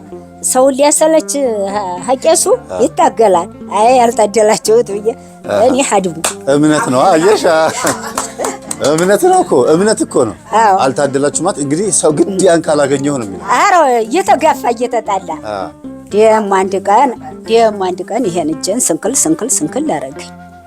ሂጄ ብቅ ብል ጊዮርጊስ አፍስተ ገደፉ ሰው ይሄን ቁርጥ ይሄን ቁርጥ ጊዮርጊስዬ እንግዲህ ምን አደርገዋለሁ ቤት ገብቼ አልኩና ሀፋፉ አፈሩን ዝግና አድርጌ ቅብት አድርጌዋለሁ። ዳ እመኑ ትድናላችሁ። አሜን አሜን። አዎ እና አሁን ጠበሉን አልሆነልኛል አይደለም 5 ፎሌ የምትይዝ 10 ፎሌ የምይዘው አልችለው አልኩኝ። 5 ፎሌ በምትይዘው እያመጣሁ ጥጥት ዳን። ስለዚህ እርሶ ጋር ትልቁ ነገር በልቦ እምነት ነው ያለው። ኧረ ወይኔ ዳን ሽምና አድርጎ ይቆጭ በጣም እኮ ነው። ይሄንን ነው እኮ በቃ። አዎ ዳን ይሄን ይሰፋኛል። ሂጄ ዘወርልና ሀድማ እሸት ተስፋ ትልቀዋል። ሁለት ሰንበት ተተው ያረኩ እንደው እንኳን እጄን ቀርቶ እንኳን እግሬን ቀርቶ ወገቤን ቁልሽ ሊያረገኝ ሞክረኛል። አዎ ወገቤን ቆፍድዶ ሊይዘኝ ሞክረኛል። ሩጭ ሀዚያው እንደገና ደግሞ እንደው ጨርቁን ያበላሸዋል እንጂ አገር የተረገጠው ግብረ ምንጣፍም ቢንከባለሉት ዳን እንደው ተሁሉም ሀድሞ መስቀል ሁሉ ነገር ያድናል ነው በቃ። አርባሩ አዎ እና እግዚአብሔር ቸር ነው፣ ለወዳጁ ጥሩ ያሳያል። እንደው እግዚአብሔር ቸር ነው፣ ጌታ ቸር ነው። እምነቶትን ስላካፈሉን በጣም ደስ ይላል። ኧረ በጣም ትልቅ ነገር ነው። አዎ በጣም ነው። እማዬ እግዚአብሔር ይስጥልኝ። አሜን። እናት አለፉ አባታችን በሰማያት የምትኖር ስምህ ይቀደስ፣ መንግስትህ ትምጣ፣ ፈቃድህ በሰማይ እንደሆነች እንዲሁም በምድር የዕለት እንጀራችንን በደላችንን ይቅር በለን እኛ አቤቱ ከፈተናን አድነን አንተ ኃይል፣ ክብር፣ ምስጋና ለዘላለሙ አሜን። እመቤታችን ቅድስት ማርያም በመልአኩ ሰላም እንልሻለን። በሐሳብሽ ድንግል ነሽ፣ በሥጋሽም ድንግል ነሽ። የሰማይ ረድኤት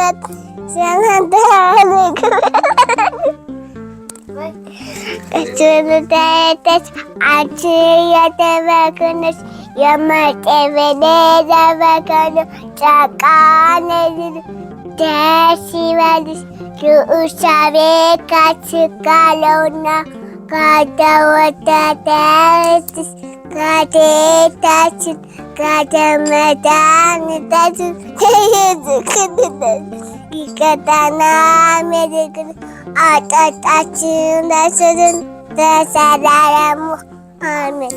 ጌታ ወይ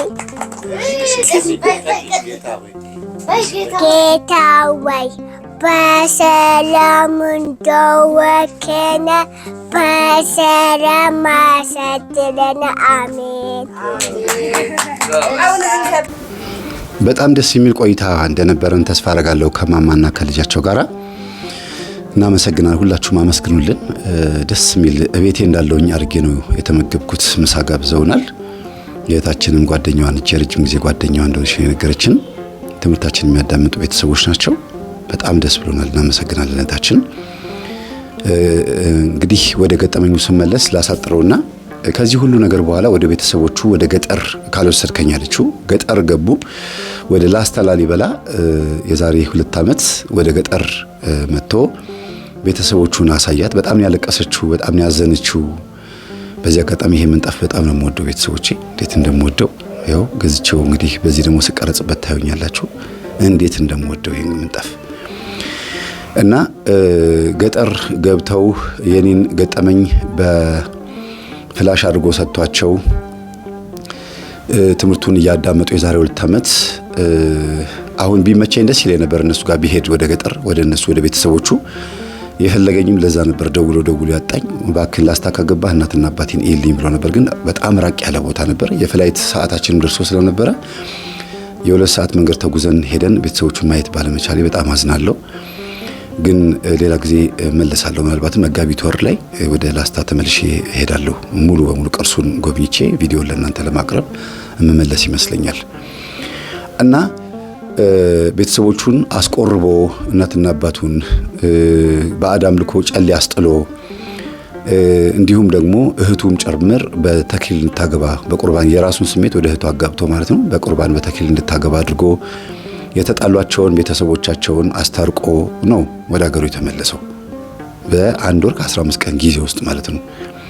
አስቡት የኔን ትምህርት ያዳመጠው ለ15 ቀን ያክል ብቻ ነው። በ15 ቀን ውስጥ ኢትዮጵያ ላይ ጥምቀት በዓል እያከበረ በኤርፎን የኔን ትምህርት እያዳመጠ ከሚስቱ ጋር ሆነ። ሚስቱ ጥምቀት እያጨበጨበች ልጇን አቅፋ ስትዘምር እሱ ደግሞ በኤርፎን የኔን ትምህርት እያዳመጠ አብሮ እያከበረ ነው አላስችል ብሎት ማለት ነው። እና ለሊቱ ሙሉ ትምህርቴን እየሰማ ወደ እናትና አባቴ ሲሄድማ ይሄን ትምህርት ነው መሰጣቸው ብሎ በጣም ደስ ብሎት ሰጥቷቸው እናትና አባቱን አስቆረበ። ግን በጣም የገረማችሁ ነገር እናትና አባቱ ያመልኩት የነበረው ዘንዶ እንደነበረ አያውቅም ነበር። እዛ አገሩ ሲኖር ዘንዶ ያመልኩ ነበር ቤተሰቦቹ። እና ዘንዶውን እሱ ከወጣ በኋላ እንዳትፈራ ብለን ነው እንዳትደነግጥ ብለን ነው ልጃችን ዘንዶውን እናመልክ ነበር። ትምህርትህን ስንሰማው ነው በጣም የደነገጥ ነው። እና ዘንዶውን መምህር ተስፋዬን ጠርተን አብረን እንግደለው ወይስ እኛ እንግደለው ሲሉ ጊዜ አራ ደግሞ ሰበብ ልታረጉ ልታስበሉብኝ ነው እንደ መምህሬን ብሎ ከዛ ምን አደረገ? ዘንዶውን በቀበሌ በወታደሮች ምናምን እንዲገደል አደረገ። ተገደለ ዘንዶ። እግዚአብሔር ይመስገን አሁን ቤተሰቦቹ ንስሐ ከገቡ በኋላ በዛ ሰፈር ላይ ምንም አይነት ጸብና ክርክር የለም። ዘንዶውን ማምለካቸውን አለማወቁ በራሱ በጣም አስደንግጦታል። በጣም ሊገረመው እንዴት ነው ማለት እናትና አባቴ ዘንዶ ሲያመልኩ እንዴት ነው ማላቀዋል? ከብቶቹ ከሚያድሩበት በታች አንድ ትንሽዬ ክፍል አለች። እዛው እየቀለቡት ፍየል እየወረወሩለት መሬት ለመሬት እየሄደ ውስጥ ለውስጥ እየሄደ ይመጣል። ፍየል ሳብ አድርጎ ይዞ ይሄዳል። እና እኔ የቤቱ ዋና ኦነር ሆኜ እንዴት ይሄን አላቀም ነው ያለው። በጣም የተደናገጠው በዚህ ልክ ሰይጣን ሊጋርድ እንደሚችል ለምን ብትሉ ስለሚያመልጠው ዛሬ የኛን ትምህርት አዳምጦ ቤተሰቦቹን አስቆርቦ ጉድ እንደሚሰራው ስለሚያውቅ ሰይጣን ስለዚህ ነገር እንዲያውቅ አልፈቀደለትም። እንኳን አይደለም ልጁ ቤተሰቦቹም እንደሚያመልጡት ያውቃል ሰይጣን። ግን የቻለውን ያክል ጥረት የሚያደርገው እያመለኩት እንዲሞቱ ነው የፈለገው። እያመለኩት ከሞቱ ደግሞ ያው የሚከተለው ምንድነው ማለት ነው ቤተሰቦቼ? ሲኦል ነው። በረሃ ላይ እንደዚህ አይነት ቤተክርስቲያን አይገርም? ቤተሰቦቼ ተመልከቱ። በጉዞም እንግዲህ ወደ አዲስ አበባ እየገባን ነው። ገጠመኝንም እየጨረስኩኝ ነው። ወንድማችን ቤተሰቦቹን ካስቆረበ በኋላ እህቱን ካጋባ በኋላ እህቱን ወደ ጣሊያን ሀገር ከነ ባለቤቷ ይዞ መጥቶ አሁን የድርጅቱ ዋና ስራ አስኪያጅ አድርጓታል። እጅግ በጣም ጎበዝ ታታሪ እህት ነች ያለችው። በዚህ አጋጣሚ በርቺ፣ እግዚአብሔር ነገ ከነገ ወዲያ እንደ ወንድምሽ ሀብታም ያደርግሻል። ወንድማችን ሀብታም የሆንኩት በሚስቴ ሀብት ምክንያት አይደለም። ሚስቴ ወዳኝ ሳገባት አባቷ የሸለመኝ ንብረት ተጨመረልኝ እንጂ ታታሪ ሆኜ ነው የሰራው። ታታሪ እንደሆነ ያደረጉኝን የጉራጌ ማህበረሰብንና የትግራይ ማህበረሰብን አመስግንልኝ ብሎኛል። ያው በዚህ አጋጣሚ አመስግኗቸዋል። እናንተ ምስጋናውን ተቀበሉ። እጅግ በጣም በጣም የሚገርም ነው። እንግዲህ ይሄን ሁሉ አገር አቋርጠን መተን ላሊበላ ጎብኝተን ከጨረስን በኋላ የወንድማችን ታሪክ ያቀረብኩላችሁ ወንድማችን ሚስቱን ይሄን ሁሉ በረሃ አቋርጦ ይሄን ሁሉ ድንበር አቋርጦ መጥቶ ለዚያውም አስቡት በትራንስፖርት በፕሌን መሄድ አልፈልግም ብላ ርቀቱን ፊልም ማድረግ እፈልጋለሁ ብላ ማለት ነው። አብራ መታ ቤተሰቦቹን በገንዘብ በፍቅር አንበሽብሻውን ሄደችው። ፈረንጅ አግብቶ መጣ ተብሎ በጣም ነው በቃ በሰፈሩ ሁሉ የተከበረውና በመሰረቱ ይሄንን ወንድማችንን አዲስ አበባ ላይ አንዲት ሞዴል የሆነች ሴት ላግባሽ ቢላት ትስቅበታለች ወይም ደግሞ ተሰድበውም ይሆናል ምናልባት። ለምን ገጠሪ ብለን የምንንቀው ነገር አለ። ነጮች ግን ገጠሪ የሚለውን ቋንቋ የማያውቁ የሚያዩት ልብን ነው። ራሳችንን እየወቀስኩ ነው ያለሁት፣ እየሰደብኩ አይደለም። ባይሆን ደስ ይለኛል። ስለዚህ ወንድማችን ነጭ አግብቶ ሃይማኖቱን አስረክቧት የራሱን ሃይማኖት ሰጥቷት ልጅ አሳቅፏት ጥሩ ትዳር ኖሮ ወደ ገጠር መጥቶ ቤተሰቦቹን አስተዋውቋት ሲመለስ የሚሰማውን ስሜት ምን እንደሚሆን አስቡት። ነጭ ስላገባ አይደለም ግን ቢያንስ ራሱን አስከብሮ ቤተክርስቲያንና ሀገሩን አስከብሮ ነው እየኖረ ያለው። ከዚህ ውጪ ደግሞ እዛ ጣሊያን ሀገር ውስጥ ያሉትን ሱሰኞችን ይሄን ትምህርት እየሰጣቸው አበሾችን ማለት ነው እየለወጠን ያለው። በርታ በሉት። በጣም ጎበዝ ልጅ ነው። ቅዱስ ቁርባን በ15 ቀን አንድ ጊዜ ነው የሚቀበለው። ሚስቱም በጣም ጎበዝ መንፈሳዊ ሴት ናት። የኔን ትምህርት በደንብ ነው የምታዳምጠው በአስተርጓሚ ማለት ነው። እህቱ እየተረጎመችለት እንደገናም ደግሞ መዝሙሮችን ራሱ ትዘምራለች። በጣም የምትገርም ናት። የፈረንጅም አትመስልም እንደው ከለሯ ነው እንጂ እና በጣም ጠንካራ እጅግ በጣም ጠንካራ ሴት ናት። የፈረንጅ አበሻ ብሏት። ቤተሰቦቿ በሙሉ ትምህርቴን እንዲያዳምጡና ኢትዮጵያ ውስጥ እግዚአብሔር በደንብ እንዳይመለክ የሚከላከልባቸው መንፈስ ይሄ ነው ብላ ነው እየተረጎመች የምትነግራቸውና በእርግጥ የመጀመሪያዎቹ ሳምንታት ላይ ገጠመኛችንን እየተረጎመች ስትነግራቸው እኛ እኮ ብለንሽ ነበር ኢትዮጵያውያኖች እኮ ባዕድ አምልኮ ያመልካሉ፣ ሰይጣንን ያመልካሉ፣ እግዚአብሔርን አይደለም የሚያመልኩት ብለንሽ ነበር ሲሏት ነው አይደለም። ኢትዮጵያ ውስጥ የባዕድ አምልኮ እምነት ሃይማኖት ሆኖ ሳይሆን የሚከበረው በድብቅ ነው። ሰይጣንን በድብቅ ነው የሚያመልኩት። ያ ማለት ትክክል እንዳልሆነ ህዝቡ ያውቃል ማለት ነው፣ ግን የእግዚአብሔር ህዝብ ነው ብላ ነው የተረጎመችላቸው። ልክ ናት ቤተሰቦች። በዚህ ልክ አሁን አበሻ ማብራራት ይችላል እና ብዙ ወንድምና እህቶችን ከሱስ እያላቀቁ ነው ያሉት። ሌላው ሳልናገር ማላልፈው ቅዱስ ገብርኤል እንዴት እንደደረሰለት አንድ ቀን በላይቭ ገብቶ ይመሰክራል። ስለነበረን ሰዓት ሁሉ አምላካችን ስም የተመሰገነ ይሁን። እኔ ጨርሻለሁ ገጠመኙን። በአጭሩ ነው ያቀረብኩት። ብዙ ገበና አለ በእርግጥ ግን በአጭሩ ነው ያቀረብኩት። ከዚህ በኋላ ያለውን ቪዲዮ በደንብ አድምጣችሁ ጨርሱት። በላስታ ላሊበላ የነበረኝ ቆይታ በጣም ነበር ደስ የሚለው። በጣም በቃ ልገልጽላችሁ አልችልም። የሰዎች ትህትና በጣም ነው ደስ የሚለው በጣም እና ደግሞ እንደጠበቅኩት አልነበረም። ከተማው ጎጆ ቤት ነው፣ ገጠሩ እንዳለ ሳሩ ጎጆ ቤት ምናምን ነው እና ደግሞ ቤተ ጊዮርጊስን ስላየው በጣም ነበር ደስ ያለኝ። በጣም ቤተ መድኃኔዓለም ቤተ ጊዮርጊስ ጎብኝቻለሁ። በጣም ደስ የሚል ቆይታ ነበረኝ እና ደግሞ በእምነትና ማይም በጣም ናፍቆኝ በፎቶና በቪዲዮ አውቀው የነበረውን የቤተ ማርያም ቤተ መድኃኔዓለምና ቤተ ጊዮርጊስን በአሁን በአካል መጥቼ በማየቴ በጣም ደስተኛ ነኝ። እናንተ መታችሁ ጎብኙት። እናመሰግናለን። ላሊበላ መጥቼ ገናን በማክበሬ በጣም ደስ ብሎኛል። ሁላችሁ መታችሁ ብትጎበኙ ደስ ይለኛል። ግን ላሊበላ ማለት በጣም ትልቅ ቦታ ነውና የቱሪስት መስህብ ስላለው በጣም ብዙ መስተካከል ያለባቸው ነገሮች አሉ። ሆቴል፣ ምግብ፣ መጠጥ ምናምን ነገር ቢስተካከልና መንገዱ ቢስተካከል በጣም ብዙ ቱሪስት እየመጣ ሊጎበኙ የሚችለው ነገር ስለሆነ ይሄ ቢስተካከል ጥሩ ነው። ግን በጣም ደስ የሚል ጊዜ ነበረኝ እዚህ ከቤተሰቦቼ ጋር ገናን በማክበሬ በጣም ደስ ብሎኛል። እኔ ላሊበላን ስላየው በጣም ደስ ብሎኛል። ምክንያቱም ብዙ ጊዜ ጉዞ ወተን አናቅምና እዚህ ስለመጣው በጣም ደስ ብሎኛል። እና ሌላው ደግሞ በጣም ያስገረመኝ ነገር ቢኖር ላሊበላ ድረስ ከሩቅ ሀገር መጥተው ታቦቱን ለማክበር ልክ እኛ ከአዲስ አበባ ነው የመጣ ነው፣ ግን ቢሆንም በእግራቸው ደግሞ 3 ቀን ምናምን ተጉዘው የመጡ የገጠር ምእመን አሉና እነሱን ሳይ እኛ ምንድነን ብዬ አስቤያለሁና በጣም ያስገረመኝ እሱ ነው። በጣም ደስ ብሎኛል ላሊበላን ስላየው። የላሊበላ ቆይታችን በጣም ደስ ይል ነበርና ከመነሻው እስካሁን ድረስ ያለው ነገር በጣም ደስ ይላል። ብዙ ነገር ነው ያየሁት የነበረው፣ በቴሌቪዥን የምናየው የነበረው ቤተ ጊዮርጊስ፣ ቤተ መድኃኔዓለም፣ ቤተ ማርያም፣ በተለይ ቤተ ጊዮርጊስን በጣም ነው እኔ ለማየት የፈለኩት የነበረው። እሱም በማየቴ በጣም ደስ ብሎኛል። በጣም ለየት ያለ ቦታ ነው። ትንሽ አንዳንድ ነገሮች የአካባቢ ነገሮች የሚስተካከሉ ነገሮች አሉ። እነሱ የሚስተካከሉ ብዙ ሰው መጥቶ ያያል ብዬ አስባለሁ። የበለጠ ከዚህ የተሻለ ነገር ደግሞ ተስተካክሎ የሚቀጥለው ዓመት ላይ በሰላም ያገናኛል። አመሰግናለሁ። እንግዲህ በቅዱስ ላሊበላ ሀገርና ገዳም የነበረን ቆይታ ይሄን ይመስላል። እኔም እንደ ቤተሰቦቼ ጣል የማደርገው ሀሳብ ይኖረኛል። እሱ ምንድነው? ማታ በጣም ብዙ ህዝብ በመቶ ሺህ የሚቆጠር ህዝብ ነው መጥቶ በሜዳው ላይ የፈሰሰው። ከገጠር፣ ከክፍለ ሀገር፣ ከአዲስ አበባ፣ ከውጭ ሀገር ያልመጣ ህዝብ የለም። ጳጳሳት እንኳን በጣም ብዙ ናቸው የነበሩት።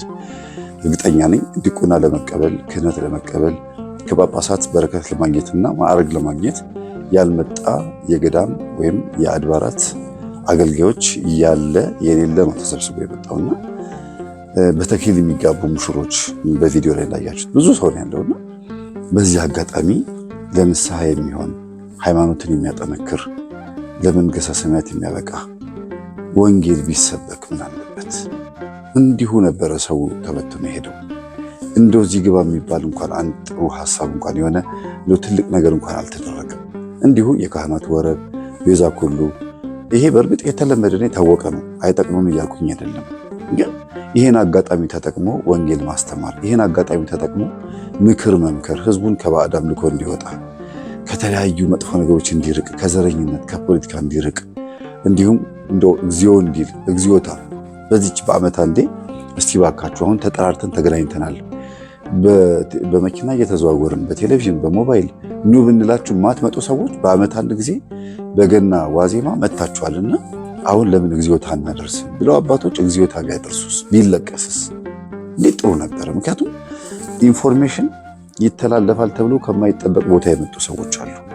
ከገጠር ከተራራቁ መንደሮች የመጡ ህብረተሰቦች አሉ። 3 ቀን 4 ቀን ተጉዘው ልጆቼ ሲጠቅሱት እንደሰማችሁት ካላማጣ፣ ከራያ፣ ከተለያየ ቦታ ከብዙ ከትግራይ ክልልም ጭምር የመጡ በአውቶቡስም በአውሮፕላንም ተጭነው የመጡ ብዙ ሰዎች አሉ። እነዛን ህዝቦች አንድ የሚያደርግ የሚያፋቅር እንደው ስለነፍሳቸው ማሰብ የሚችሉበት ትምህርት አለመሰጠቱ በጣም ቆጭቶኛል። አንዱ ይሄ ነው። ሌላው ሁሉ ነገር ደግሞ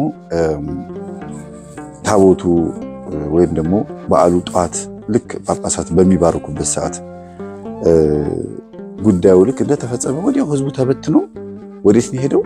ጉዞ ወደ ገጠር። ያን ሁሉ መንገድ ሲጓዝ መጥቶ አንድ ሌሊት አድሮ የተመለሰ ሰው አለና ያው የሚጨፍረው ይጨፍራል። ምን የሚለው ይሄ በጣም ደስ የሚል ባህል ነው። በእርግጥ መጨፈራቸውን ሳይሆን ከጥንት የመጣ ባህል ነው። ምንም ማድረግ አንችልም። ቅዱስ ትውፊት ባይሆንም ማለት ነው። ግን ጠዋት ማህበረሰቡ መበተኑ ካልቀረ እንደው የሆነ ህዝቡን ወደ እግዚአብሔር ማቅረብ የሚቻልበት የሆነ ፕሮግራም ቢነደፍ ቤተክርስቲያኑ ተጠቃሚ የሚሆንበት ነገር ምንም ነገር አላየሁም። ትልቅ ድንኳን ተጥሎ ህብረተሰቡ ሻይ ቢጠጣበት እንደው ብርዱን የሚረሳበት ወይ የሆነ አንድ ነገር የገቢ ምንጭ ቤተክርስቲያኑ ሲጠቀም አላየሁም። ማህበረሰቡ ነው ሲገበያይ የነበረውና ቤተክርስቲያኑ ታቦት አቆሞ ወይም ጳጳሳት ቆሞ ሳንቲም ስጡን ብሎ ከመለመን ቱሪስቶችን ተስፋ ከማድረግ ቤተክርስቲያኑ ልማታዊ ነገር ላይ አልተሳተፈም። በእርግጥ የቤተክርስቲያኑ የገዳሙ የአልባሳት ምናምን መሸጫ የሆነ አንዳንድ ነገር አይቻለሁ። ያን ብቻ መሆን አልነበረበትም። በትልቁ መስፋፋት የሚገባው ትልቅ ነገር ነበረና በገዳሙ ዙሪያ የጓዳ ጎድጓዳው የምንለብሰው ወይም ደግሞ ለጊዜው የሚሆኑ ነገሮች ሲሸጡ ያየሁትና አንዳንድ ጊዜ አባቶች ሰብሰብ ብለው ከከተማ ሰው ከተማረ ሰው ከተማ ስላችሁ መቼም ከተማ የተማረ ዩኒቨርሲቲ የተማሩ ማለት ብቻ ሳይሆን በደንብ ጥናት ያደረገ የቤተ ክህነት ሰው በዚህ ጉዳይ ላይ አስቦበት በየዓመቱ ተመሳሳይ የሆነ አካባቢ ብቻ ከሚሆን በደንብ የተጠናበት ነገር ቢኖር ማህበረሰቡን በደንብ ያማከለ ጥሩ ፕሮግራም ይዞ ቢመጡ ጥሩ ነው ብዬ አስባለሁ። ከዛ በተረፈ ግን የላስታ ላሊበላን ህዝብ ሳላደንቅ አላልፍም። በጣም ጨዋ፣ በጣም የተከበረ ባህሉን ያለቀቀ እጅግ የሚገርም ትህትና ያለው ህዝብ ነውና በዚህ አጋጣሚ ምንም ችግር ሳይገጥመን ወደ ሀገራችን ተመልሰናል። እንዲሁም ደግሞ ይህንን ቪዲዮ ራሱ ስንቀርጽ የማንም ካሜራ የማንም ስልክ ተቀማ ሲባል አልሰማንም። በጣም ጨዋ ህዝብ ነው። በተለይ ህፃናቶች፣ ወጣቶች ምን ሲያደርጉን ያየሁት ፈረንጆቹን እየተከተሉ በእንግሊዝኛ ሀገራቸውን እያስተዋወቁ ዳዴ እያሉ በእንግሊዝኛ ግራመሮችንም በአቅማቸው እየተኮላተፉ ነጮችን ሲያዝናኑና ሀገራቸውን ሲያስተዋውቁ ቱርጁማን ሆነው ሲያስተዋውቁ አይቻለሁ። ይህንን ባነሳውበት አፌ ግን አስተያየት መስጠት የምፈልገው የላስታ ላሊበላ መምህራን የሆናችሁ ወይም የሌላ ሀገርም ሊሆን ይችላል ወደ ላስታ መጣችሁ የእንግሊዝኛ ላንጉዌጅ ትምህርት ቤት ከፍታችሁ ወጣቱን ብታስተምሩት ዓለም አቀፍ የሆነ ጥሩ የሆነ ወጣት ይገኛል ብዬ አስባለሁ። ዓለም አቀፍ ስል ነጮች ሲመጡ ኢንፎርሜሽንም ባዶ አይሆኑም ልጆቹ፣ ኢንተርኔትም በሰፊው በደንብ ተጠቃሚ ስለሚሆኑ ቋንቋም ጎበዝ ከሆኑ ህጻናቶቹ ከነጮች ጋር ሲግባቡ ሀገራቸውን በደንብ ያስተዋውቃሉ ብዬ አስባለሁ እና ለቋንቋ ያላቸው ቦታ በጣም ደስ ይላል። ያው ነጮችን ተጽዕኖ አድርገው ነጮችን ዲፔንድ ወይም ደግሞ በእነሱ ሳይድ ሆኖ ነው ቋንቋውን ለማወቅ የፈለጉት ገንዘብ ስለሚሰጧቸው ሊሆን ይችላል። ግን በዛውም ደግሞ አጥሚት ለጉንፋን በዛውም ለሆድ እንደሚባለው እንግሊዝኛ ቋንቋ ማወቃቸው አይከፋም። ይሄን ነገር የምታስተምሩ ሰዎች ብትኖሩ ጥሩ ነው ብዬ አስባለሁ። ሲያሟቸው ይሰማሉ፣ በእንግሊዝኛ ቢሰድቧቸው ይረዳሉ። ቅርስ ሊዘረፍ እንኳን ቢሞክር እነዚህ ልጆች የማዳን እድል ይኖራቸዋል፣ ምን እያወሩ እንደሆነ ስለሚገባቸው ማለት ነውና ቋንቋውን መማራቸው ይጠቅማል። ይሄን ይመስላል። ሰላሙን አሁንም ሰማያት ይቃተት ስምከ ትታመክ ስታ ወህሁታትከ በሰማይ ሲሳየነ ሰላላትነ አበነዮ ንግነነ አበሳነ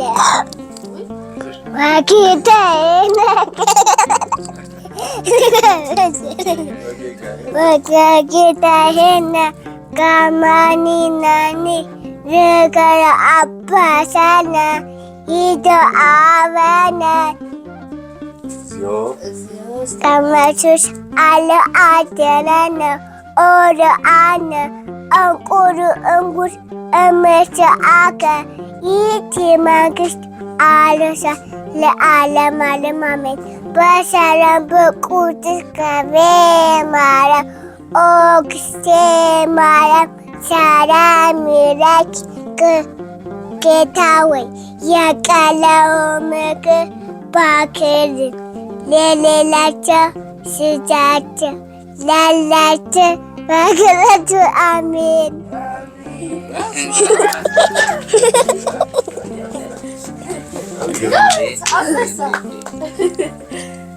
ጎበዝ አንደኛ። እሺ ተወለደ ጌታ ተወለደ፣ ተወለደ አምላክ ተወለደ፣ አንዲት ብላቴና የ15 ዓመት ልጅ ጌታን ወለደችው በመላእክት አዋጅ። ፍጹም ድንግልና ተወለደ ጌታ፣ ዓለምን የሚያድን የሔዋን አለኝታ። ተወለደ ጌታ ተወለደ፣ ተወለደ አምላክ ተወለደ። ተወለደ ጌታ ተወለደ፣ ተወለደ ጌታ ለኛ ተወለደ፣ ተወለደ ጌታ ተወለደ፣ ተወለደ ጌታ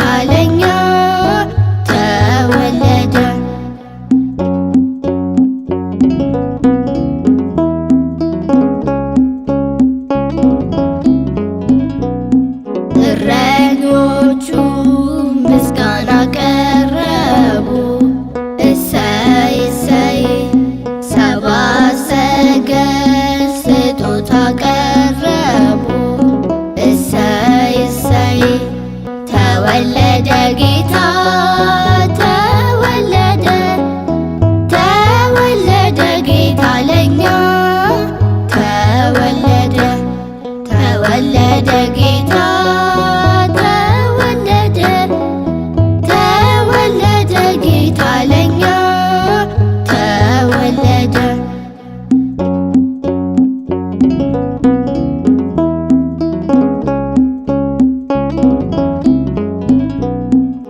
በሆሳዕና ሕፃናት ዘመሩ እሰይ እሰይ ትንሣኤውን ሴቶች አበሰሩ እሰይ እሰይ ተወለደ ጌታ ተወለደ ተወለደ ጌታ ለኛ ተወለደ ተወለደ ጌታ ተወለደ ተወለደ ጌታ ለኛ ተወለደ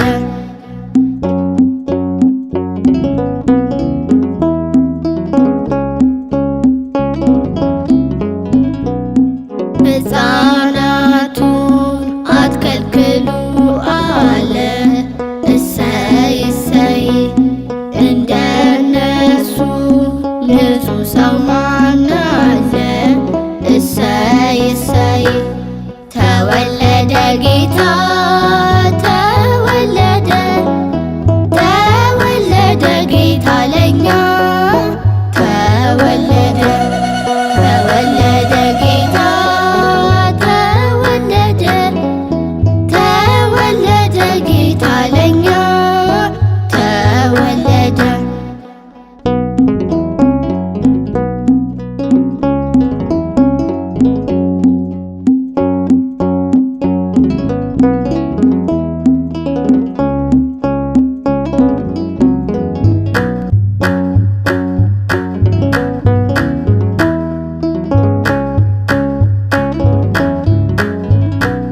ተወለደ ጌታ ተወለደ ተወለደ ጌታ ለኛ ተወለደ ተወለደ ጌታ ተወለደ ተወለደ ጌታ ለኛ ተወለደ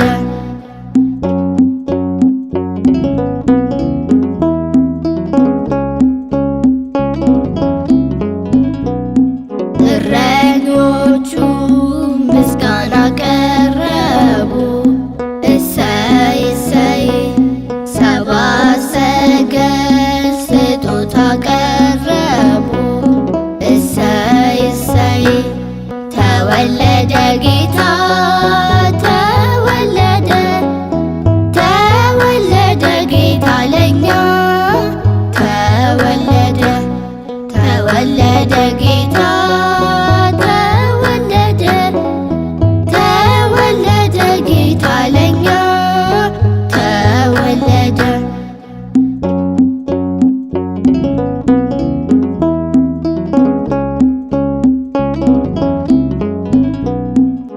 በሆሳዕና ሕፃናት ዘመሩ እሰይ እሰይ ትንሣኤውን ሴቶች አበሰሩ እሰይ እሰይ ተወለደ ጌታ ተወለደ ተወለደ ጌታ ለኛ ተወለደ ተወለደ ጌታ ተወለደ ተወለደ ጌታ ለኛ ተወለደ